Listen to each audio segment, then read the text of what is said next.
ప్రపంచంలో రాజ్యాలన్నీ కాలానుగుణంగా కనుమరుగైపోయాయి. చాలా రాజ్యాల గురించి మనం వింటాం కదా. ఈజిప్షియన్ కింగ్డమ్, పాత నిబంధనలో ఐగుప్తు ఫరోలు అంటే విరాజిల్లారు.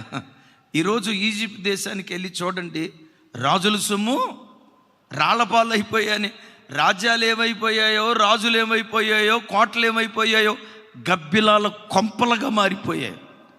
ఆ తర్వాత అష్షూరు సామ్రాజ్యాన్ని గురించి బైబిల్లో చూస్తాం, బబులోను సామ్రాజ్యాన్ని గురించి చూస్తాం, గ్రీసు సామ్రాజ్యాన్ని గురించి చూస్తాం, మాదీయ పారసిక రాజ్యాన్ని గురించి చూస్తాం.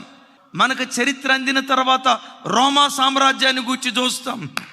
రాజులు పోయాయి, రాజ్యాలు పోయాయి, వారితో పాటు ఆ రాజ్యాలన్నీ నేలమట్టమైపోయాయి.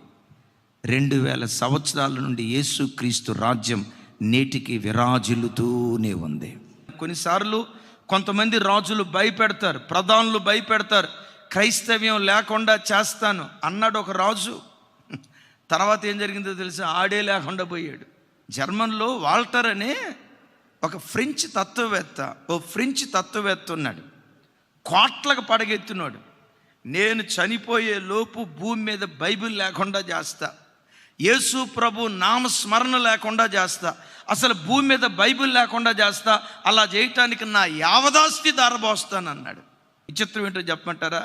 బైబిల్ ఉంది కానీ ఆడు లేకుండా పోయాడు. ఆ తర్వాత ఏం జరిగిందో తెలుసా? బైబిల్ ప్రింట్ చేయటానికి వాళ్ళ ఇంటినే కొని వాళ్ళ ఇంటిలో నుండే బైబిల్ ప్రింట్ అయ్యి ప్రపంచ దేశాలకు ఎగుమతి అయిపోయిందంట.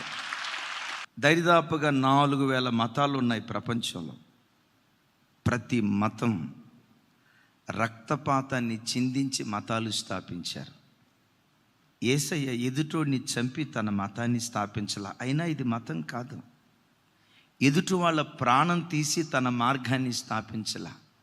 తన ప్రాణాన్నే ధారపోసి ప్రపంచ మానవాళిని గెలుచుకున్న జైవీరుడు యేసుక్రీస్తు ప్రభువారు.